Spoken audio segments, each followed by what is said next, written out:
Thank you for joining us here at Brighton Homes Arena in Springfield to the southwest of Brisbane. It's round 10. It has come far too soon of the NAB AFLW. This match, Brisbane Lions versus the Melbourne Demons, the same two teams that contested last year's grand final on this ground. Melbourne Demons won the premiership and have a perfect winning record on this ground. Good conditions here at Springfield, 22.6 degrees, a very slight breeze coming from the left. My name is Daniel Viles. It's a great pleasure to be with you today. With me, as always, is Mr. Chris Yind. Chris, good evening. Good evening, Daniel. Good evening, listeners. How exciting is it to be here? You were here at this corresponding fixture, less than 12 months ago, at the very first game here at Michael Voss Oval here at Brighton Homes Arena. Slightly different conditions than that day and a bit more at stake, I think. But certainly an exciting game, and the result of this game is just going to have a massive impact on what happens in the rest of the competition. It was going to be the $1 million game. It's now been downgraded to 48 cents, possibly more on the black market. Analysing this game for us on the AFLW Advisory Committee and a bit of a legend here in Queensland women's football, Rebecca Randazzo. Rebecca, come over. Guys, what an exciting game. I've been looking forward to this all week. Caught up with a couple of girls this morning, actually, the Lions, when they're having coffee. They live just around the corner from me, and they are up and about for tonight.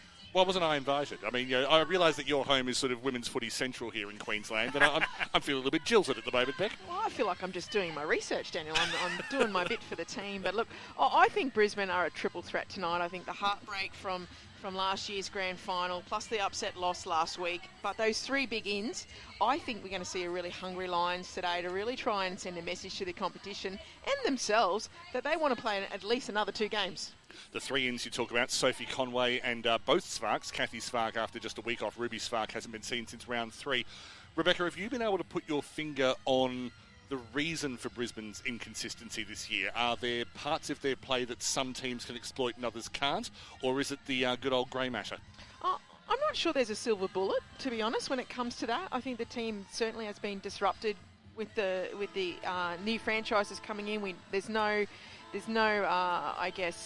hiding the fact that they did lose some really key players to their structure.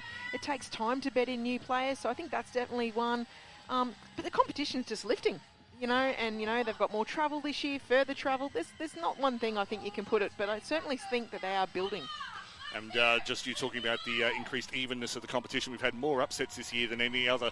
There's probably not going to be one down in Adelaide. In fact, there's not now. It's just blown out towards the end. But it has been a remarkable season, and we're getting towards the status that every competition wants, which is where last can beat first. Chris, normally when we look at Aussie rules teams, the lazy way of analysing a side is you go straight to the inside midfielders and talk about how great they are. You can do that with Melbourne, but their excitement machines and their big names are all up in the forward line. Tell us about the goal-scoring shoot-off coming into round 10 of the AFLW. I think we've been very spoiled here in Queensland in the VFL. We had the Frosty Medal determined in the... Stop there. The Frosty Miller Medal. Continue. Frosty Miller Medal, which is the leading goal kicker for the VFL, determined in the last round of the home and away season, contested between two players on the same team. That was the Gold Coast. Ended up becoming a draw. Tonight, we've got the same here. The leading goal kicker for the AFLW at the end of the home and away season will be contested tonight by two of the absolute stars of the competition, in Kate Hall and Eden Zanker. And I think Taylor Harris might just come in and spoil the party. Maybe we could have a draw again. I think we're very spoiled. Ball up is imminent. Brisbane versus Melbourne. Not the greatest rivalry in AFLW, but Brisbane versus Melbourne at Springfield suddenly has a history. Lily Mithen and Kathy Svark have matched up on the near side of the centre bounce area, and they pretty much hugged and said, "Hey, good to see you, glad you're back." Underway, Springfield, final round. The grand final rematch, so to speak. Talia Hickey gets first hands to the ruck over the top of Pearce. Pearce is able to get the handball away once the ball landed in her lap. It's gone back to Brisbane in their magnificent prize jerseys. Dawes is able to clear out of the centre square, goes wide looking for the run of Hodder. Hodder ducks around Heath, plays it back on the left wing, was able to find Ellinger. Ellinger goes inside 50, the first one of those for the night. Gillard was able to punch it out from the back, turned over straight away. Kathy Svark deeper inside 50. The ball was kicked to a contest. It's gone to ground about 30 out from Melbourne's goal. and there will be a ball up, as I say, 30 out from Melbourne's goal, their right. Really interesting setup there by the Brisbane forward line. They actually rotated as soon as that ball went into their defensive 50. Dax then went back to deep. So really interesting. She started high, but then went straight to deep as soon as they got the ball. We got one Melbourne player hanging off the back there, standing about 30 metres out from goal, Mackin. So should the ball come up towards the corridor? Well, it's not going to happen now as the kick goes up towards the middle of the ground there for Melbourne, kicking to the left of your streaming service. Brisbane trying to bustle their way out, and we'll see a ball up just forward of centre. Near the team yet to score. Opening 70 seconds. One-on-ones all around the ground at the moment. Two rucks will contest again, keeping an eye there on Lauren Pearce, expecting her to get her 1,000th career hit out tonight, which is a record in the AFLW. If it's not, it should be. Ball there at half forward there for the Melbourne side, and we'll see a ball up about 75 or 70 metres out from goal to their left attacking side. We're 90 seconds into this one, scores a level. Melbourne running to your left, Brisbane to your right. Hickey once again. Pearce has no hit out so far tonight, but it fell to ground and O'Dwyer got the clearance. She keeps it up Brisbane's left-hand side, was looking for Taylor Smith, who got in a tangle with Talia Gillard. Sweeping through was Postlethwaite. Her handball didn't really go anywhere. Goldrick is looking for it on the ground, got away with it and then copped some high contact. So Goldrick will have a free kick at right halfback. In the temperature in the low 20s, humidity in the low 50s. Goldrick will keep it right. It's Pride round. More on that in a moment. To the right-hand side, there was holding in the contest, and the free kick will go to Brisbane to Jen Dunn at left halfback. Actually, that's Grider, sorry. So Grider up towards right half forward, outer side. The D's with a couple of numbers there at ground level, slips over the back, and Brisbane will roll into goal here, but the returning Sophie Conway pulls the trigger and sneaks it in for a minus score. 2 minutes and change gone here in this one, and the Lions are off to a start 1 point lead. Both sides have actually had similar inside 50s all season, 36 to 38 on average. So it's really how efficient they're going to be in those 50s is going to be important today. Sophie Conway, 35-28 in her AFLW career. Still kicking around about 50%, or around 60% statistically, and it's happened to be the case this year. Ball in the middle of the ground there for the Lions. Handball slips out the back now. Kick up towards right half forward, and they mark strongly the Lions. They're at 65 out from goal. Ellinger comes in from the wing, will pump it inside 50. Going to a one-on-one, Davidson did there. Gillard did well from the back, knocked it down to Lauren Pearce. She plays out to the right-hand side, nearly stuck it straight down the throat of Ellinger. She got into a tangle with her opponent on the far side. Kathy Svark goes back inside 50. Off a couple of pairs of hands, Goldrick was able to link up well with Lauren Pearce, and then Libby Birch playing her 75th game. Congratulations to her. Goes back up to the centre circle. Bree Conan chopped it off, came through to Poppy Bolts. Bolts turns on a dime, puts it inside 50, but Lauren Pearce took it a little bit too easily. 45 from her own goal. So we are on Lauren Pearce watch tonight. And a big congratulations to Ali Anderson. 1,400 AFL disposals. Massive achievement for her. And we know Paxi, she only needs 2 disposals. She'll join the club as well. Kick up towards the commentary here for the Brisbane Lions. It's taken here by Mackin. Mackin handballs over the top here on the commentary side of the ground as Mithen. Mithen up towards left half forward over the top of her opponent there in the form of Kate Hoare. Looking to draw in a teammate. Hoare kicks the ball up towards the corridor, looking for a target. Good defensive work there by the Brisbane Lions. And they mark almost a true centre-half back. That was Nat Grider who got the better of Alyssa Bannon in that particular tackle, and it is humid because Bannon's not wearing sleeves tonight. Brisbane play it out from left half-back. The handball is errant. Bannon got in the way. On the ground was Maeve Chaplin. Able to turn it over, though, and it comes through to Ellinger, who's had a lot of good run and carry early. She pumps it up the left wing towards Taylor Smith. Clever fist inside to Ali Anderson. Anderson on her left boot, goes inside 50. Dakota Davidson marks 30 from goal, just to the left. Not quite a straight shot. Mackin's been working really hard at the start of this quarter. She's clearly been given the job to get back and help in defence because she's been sitting a good 20 metres off the Brisbane winger, but just wasn't able to influence then. Dakota Davidson scored 11 games in a row, streak broken earlier this season. She's now currently on a 3-game streak for scoring goals. Not quite up to Eden Zanker's 9. Davidson lets fly. It's a low kick, but it's a straight kick. Davidson thrusts the pelvis, pumps the fists, and Brisbane have a 7-0 lead in the 6th minute of the first quarter. You're on WARF Radio, Brisbane versus Melbourne, NAB AFLW round 10. And that's that key piece around efficiency on the inside 50s. Both sides averaging 36-38, but Brisbane, first 5 minutes have been more efficient. Which is probably unusual over the course of the season. Now, to be fair, Melbourne tend to start slowly and then accelerate rapidly during the game. But while the top 4 teams, so these two, Adelaide, North Melbourne, Tasmania, they all know how to bring the pressure, I would argue that Melbourne know how to play the best under pressure. Yeah, for sure. Look, there's a real intent to really isolate Dax there. One-on-one, she's very strong. So they're pulling Melbourne's defence up quite high and trying to isolate her one-on-one. Live ladder at the moment has the Brisbane Lions sitting in 4th position.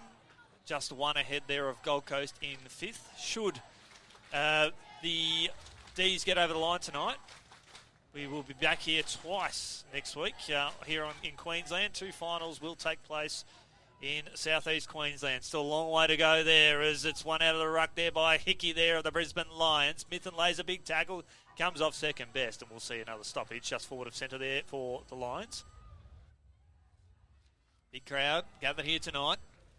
Humid conditions, but not impacting play too much at all, you'd think, as Ellinger sneaks it out now. The kick comes out towards the commentary wing at a good old-fashioned foot race in front of us here at the moment. Here the returning Ruby Svark, but the handball was ill-directed. Lovely work here from Melbourne. Kick up towards high half forward. Bolts gathers here for the Lions. Turns the ball inside. Side steps Taylor Harris there at the D's. Kick up towards the commentary wing, up towards the sponsors logo. And Talia Hickey marks. She's got an option up towards centre half forward, up towards Ali Hampson, who's just come onto the ground. She plays on, hits the ground running, pulls the trigger. Vacant goal square. Which way is it going to bounce? It's going to bounce through. Ali Hampson, the former son, kicks a goal from 40 metres out on the burst. And the Lions 2-1-13 lead the D's yet to score. 7.5 minutes gone here on WARF Radio with Daniel Viles, Rebecca Randazzo and Chris Yeend. If you actually go back in 30 seconds, you'll have no players in inside 50s on either team. Every player was between the arcs. It is a clear intent to get the ball over the top and win the foot race to goal, and Brisbane pulled it off there beautifully. Hampson, we know, has a long shot. We've seen her kick a couple of 50s at state league level. On that occasion, she actually did well just to hold fire a little bit and not blaze away, but just place it because there was no one in the goal square. Absolutely. And tremendous work there from Poppy Bolts. Arching the back nicely. Just gave her a little bit of a step ahead there of Taylor Harris. Put the ball up towards the corridor, and the Lions were off to the races. Lauren Pearce getting beaten in the hit-outs so far this evening. To the point where there's already been a change in the ruck contest. So her watch will have to wait. That was Ree Wash who's taken over in the ruck. Ball spills out to Conway. She is in sleeves. Conway, she thumps it inside 50 from the centre square. Good work at the back from Talia Gillard, who used her body well against Ellie Hampson. Usually an inside mid, but has been playing forward this season. Gillard gets it outside 50, comes down the left. Conway loses out in a marking contest to Watt. It fell backwards and in the end was thumped up the left-hand side. So Melbourne on the attack. Taylor Harris, in fact that's Zanka, had the ball in her hands and was then knocked over. Ball up on the left wing. Beck. Look at the number of lines around that ball then, and they know that they've got to break those chain hand passes. Melbourne love to hand pass and they're stopping it. Taylor Smith in the ruck up against Ree Watt. Rebounding off several players' feet in the middle. Player was brought to ground very strongly there. I don't think it's going to attract the attention of judiciary, and Brisbane's able to get the clearance eventually through O'Dwyer. She goes straight through the middle of the field. Chasing it was, in fact, that's O'Dwyer. It must have been another player who kicked it to her before. Plays the 1-2 with Charlie Mullins. This is beautiful running football from Brisbane. O'Dwyer with a low kick, and everything was great until she kicked it straight down the throat of, Kate Hall. Kate Hall doing all the playing some good work, or doing well in the back line. It is Brisbane Lions 2-1-13 lead Brisbane yet to score. Yeah, look at all the players just being pulled. Brisbane have just pulled up and just really trying to cut off all the short options, forcing them long. And that's exactly where the ball goes. Taylor Harris soars to the heaven, takes an absolute screamer. And she plays on now, hits the ground running, up towards high centre half forward now, lines with some numbers. Conway squeezes the kick, ricochets off her Melbourne opponent in the middle of the ground now. That was Goldrick who was bumped off the peel there. We'll see a ball up. Taylor Harris, that is next level. Literally. And there has been a change in the Melbourne team as well. Georgia Gall has come in for Paxi Paxman tonight, which puts a shame to the 1400 stat. She'll have to get that come finals. A free kick here to Brisbane in the middle of Brighton Homes Arena. Kick up towards Davidson there at half forward. The meat and the sandwich. Ball hits the deck. Couple of Ds fall over. Comes out now to Sophie Conway, but lovely work there from the Ds in defence. Handball over the top. Back to Davidson here for Brisbane. Wheels around her right foot. Dribbles it in around about 25 metres out from goal. Mullins. Umpire said no. Pro opportunity. Right foot kick there from Mullins up towards the top of the square, and the Ds will clean up. The last two occasions there, Melbourne are trying to hand pass around the heat. They've really got to get the ball on the foot and clear this danger zone. Eliza McNamara was the player in the goal square, but kicks it away to Kathy Svark. Svark looks for a target inside. It'll have to be a contested possession. Kate Hoare, who's dropped way back into defence. She played on the ball last week. Her handball was ineffective. Conway tried to get underneath Blaheen Mackin, succeeded. Mackin, high contact, gave away the free kick. Conway free kick, 48 out from goal, right-hand side. Melbourne have just lost all their structures here. Even if they were to get the footy, they got nowhere to go and no one to go to. And Conway just ducked inside, found Brie Conan just a few metres closer to goal, not a better angle. It's a still night. There's not much wind here. Conway will come off for a spell, and Jade Ellinger will come on for Brisbane. Conan looks to be setting up for a shot. No wind behind her or to kick into. Shoots from 35 out, right-hand side. It's wobbly. And just swung away to the right at the last minute. Minor score. Melbourne players just frustrated here on the bench. They can't get their subs because all the ball is deep in Brisbane's 50.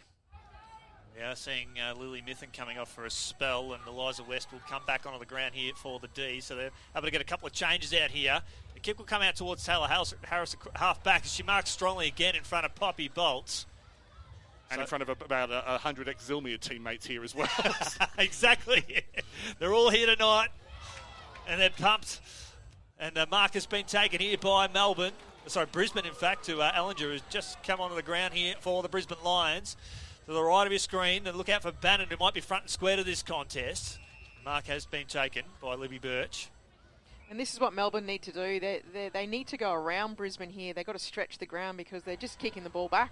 Kick was ill-directed. Here comes Postlethwaite to put some pressure there on their opponent there in Hoare. Across half back to a 2-on-1. Postlethwaite taken to ground there by Birch. And the lasso free kick, and it will go to the Brisbane line, to Melbourne there on the outer side. It's Brisbane 2-2-14. Lead Melbourne. Yet to score 13.5 gone here in the first. It's important to note, Melbourne don't want to do that. They don't want to play wide because that plays into Brisbane's advantage around their running wingers. They wanted it in close, hand pass and run, but Brisbane are just suffocating them at the moment. So Melbourne play out from right half-back. Harris goes for a third big mark of the quarter. Didn't work. Went back to Dawes. Safe kick inside the centre square to Ellinger. Ellinger slows things down, has Bolts behind her. Looking for options up ahead. Not the richest smorgasbord she's ever seen in her life. In the end, was a kick under pressure. Went wide to Taylor Smith. Found her in space. Good vision with not a lot of time. Smith looking for a contest up front which involves Davidson. The punch came from Gillard over the back, and that came straight from the Daniel Merritt playbook. It'll be a boundary throw-in, about 40 from from Melbourne's goal. Leading disposal getters for the game, Lauren Pearce, 5. She had 5 in the first 3 minutes of play. Kate Hoare has got 5 as well there for Melbourne. And Jade Ellinger, Sophie Conway and Ali Anderson with 5 apiece there for Brisbane. And Ellinger just playing that extra at the back there. She's just sitting there and sweeping for Brisbane, which is probably why she's picking up those extra possessions at the moment. From right half back, Bannon clears. Just people losing their footing on the right wing. Bolt's looking for it. Does well in a lot of congestion. Is able to break the tackle of Zanka. Did well on that occasion. Dawes got the ball back. Inside to Ellinger, playing as the +1, as Beck Randazzo identified. Ellinger goes towards the marking contest. Davidson drops it on impact. Hits the ground. Hall was able to get it back. Ivy kicked it out from danger. Ellinger again with a second effort. Handballs inside. Finds Mullins. Mullins' shot is smothered. Goes back towards Hoare, and she will be tackled over the boundary by a desperate Ellinger, who pretty much owned the last 60 seconds. She's having a great season, Jade. I think that switch across halfback and wing, it's really utilising her experience and her skills. Eden Zanker's just coming to the ground here for the D's. Ali Anderson as well there for the Lions. And Talia Hickey will also play that loose player in defensive half of the ground here for Brisbane. It comes out now to Ellinger again. Disposal number 8 out to Anderson, just coming to the ground as we referenced. Ball there at half-back here for Melbourne. Paddled out towards the boundary line, and the umpire will pay the lasso free kick. And that will go to Melbourne here on the commentary side. They trail this one. In fact, I love this. The umpires are having a converse, and we're going to have a boundary throw in here. I feel we've got 2 boundaries. I feel that came off the boot of Hank. She bent down to pick it up. It got knocked into her and then went over. So, yeah. Yeah, I think just looking at Hank's body language, she's doing a lot here trying to get the girls up. She's high-fiving. The pressure's coming. She's really trying to get the girls up and about leading into the first break. And love the work there from the umpires. They decided they go with the lesser of the option, and we've got a boundary throw in here between wing and half forward. Brisbane's attacking zone right in front of us here in the commentary box. We wish you were with us physically to enjoy this exciting game here at Springfield. Umpires tonight in the field, Cam Manthe of Queensland, Sam Napressa of the ACT, Jordan Pearson of Victoria. We'll go through the others in a moment. Chris. Absolutely. Love the work there from the umpires. Umpire.afl get involved next year as Ali Anderson's kick there for Brisbane ricochets back to her. She's stripped of it nicely there from Purcell. And also we'll go through the other umpires. Will Morris, who as of 2 days ago, he's officially on the AFL list for next year. He'll be there permanently. Melbourne able to clear up their left wing. Retreating well at the back was Jen Dunn. A tangle of feet, one-handed pick-up from Zanka. She was under a lot of pressure from Dunn. Melbourne handballing inside, ends up with West, heading east. Goes to Purcell. Purcell handballs inside 50. Found the run of Fitzsimon. Fitzsimon looking for Bannon, in fact looking for Hoare, and Hoare marks it only about 15 metres out, just to the right of goal. And the linking up from Melbourne was beautiful. Take a bow, Hanks. She's really trying to push urgency in this game. Look at her now. She's high-fiving. It was that first time we've seen chain handballs by Melbourne, and they've got the ball forward, taking a nice mark, shot on goal. Kate Hoare, she's seen Eden Zanka kick 20 this year. And she joins her. They have both broken Jessie Wardlaw's previous record. 20 goals in a year for Kate Hoare. She brings it up now. It is 2-2-14 for Brisbane. 1-0-6 for Melbourne. 18th minute, first quarter. They'd left it late, but Melbourne is on the board here at Brighton Homes Arena on WARF Radio. Yeah, good patience by Melbourne. I had Kate down as an influential player tonight's game. I think she was pivotal in last year's grand final in that fourth quarter, and she's got, I think, probably the best snap in the game. So Melbourne are going to want to get that footy down to her and get her involved in the game. And I'm glad we got a chance to heap some praise on Tyler Hanks before, because when you watch Melbourne play, sure, it's Hoare, Bannon and Zanka who get all the attention. She's the engine. Well, she's prior to tonight, she laid a club record 271 career tackles, and that just goes to show that was just last week. Exactly, she's a machine in her own right. She's done some very good work there by handball over the last couple of minutes. But her tackling work is relentless as Brisbane paddle the ball up towards centre half forward. Leading the way there for the D's. There was Goldrick. And the D's will look to push up towards high half forward. Conan drops the mark here on the commentary wing there against Hoare. Socket off the ground there by Brisbane. Up towards the centre circle of the ground. It's the D's trailing this one by 8 points. Kicked around the body there from Mack and up towards high centre half forward. Hoare there at ground level, front and square, tries to handball there to her teammate in Purcell. The ball is slippery and the intensity is at an all-time high. An up and under kick. And a strong mark taken there by the Brisbane Lions. Defensive 70. They lead 14-6. 19 gone here in this first term. Ree Conan with that mark. She plays out to the right. Very physical contest between Davidson and Birch on the left-hand side, but it's spilled loose to O'Dwyer. O'Dwyer thumps it inside 50. Conway drops the mark heading back. Looked to recover, then had both Heath and Goldrick on top of her. Goldrick brought to ground fairly fiercely in a tackle by Charlotte Mullins, and it's the kind of one that every now and then you see on a social media video from AFL Women's on Tuesday. I'll just mention that now. Yeah, look, Brisbane have done a really good job winning the one-on-ones in their defensive 50 tonight. That's been key. Ball's back on the 50 as Melbourne were able to get the hit out, but not the clearance. So there will be a ball up right half forward, Brisbane's perspective. Speaking of inside 50s, 15-2 in favour of Brisbane. And, of course, Melbourne with 50% efficiency. The ball still hasn't cleared the previous ball up. It has now. Went Melbourne's direction, but to Brisbane's possession. Anderson linking up with Grider. Zanka was putting pressure on, but not able to stop Grider from getting a wobbly kick inside 50. Conway got front position, but got in a tangle with Hodder. Dawes collects the ball outside 50 from the rebound. She check side kicks to centre half forward. Went through the hands of Davidson, the Melbourne defender who's under about 3 Brisbane attackers. That was Chaplin. got the ball, brought it to ground. There will be a ball up, let's say 20 from goal, pretty much directly in front. Dying minutes of this quarter. Melbourne just don't want to score here. They want to keep Brisbane out. Here comes Brisbane now as a dribbling kick up towards the forward pocket here, the commentary side. It's taken here by Melbourne. Kick squeezed out towards half back. But Anderson will pump it straight back in for inside 50, number 17. And that siren sounds, Daniel, on the first quarter.